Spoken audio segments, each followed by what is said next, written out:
Impyerno, paano ka makakatakas?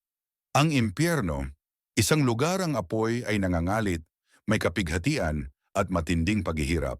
Ang impyerno ay temporary at sa araw ng paghuhukom, sa huling araw ang impyerno at ang masasama na nandito ay ibubulid sa dagat-dagat. Ang ikalawang kamatayan. Ito ang walang hanggan na puro. Nag-aalab na apoy, mga sigaw ng paghihinagpis. Walang makakatangkas.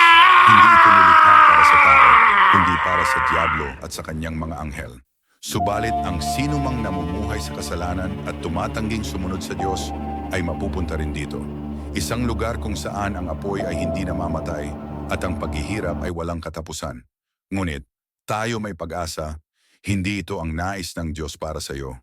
Gumawa siya ng daan upang maligtas tayo.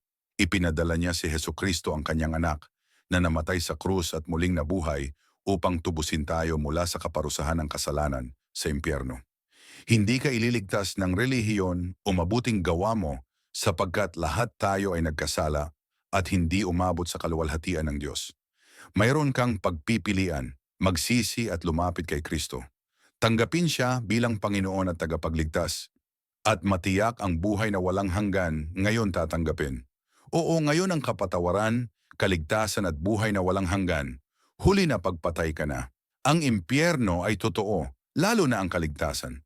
Ang pag-ibig ng Diyos ay mas makapangyarihan. Piliin mo siya bago mahuli ang lahat. Tumawag ngayon kay Jesus. Sapagkat gayon na lamang ang pag-ibig ng Diyos sa sanlibutan, na ibinigay niya ang kanyang bugtong na anak, upang ang sinumang sumampalataya sa kanya ay hindi mapahamak kundi magkaroon ng buhay na walang hanggan. Juan Kapitulo 3, talatang 16. Ako ang daan, katotohanan at buhay na walang hanggan, walang makakaparoon sa Ama liban sa akin. Juan Kapitulo 14, talatang 6.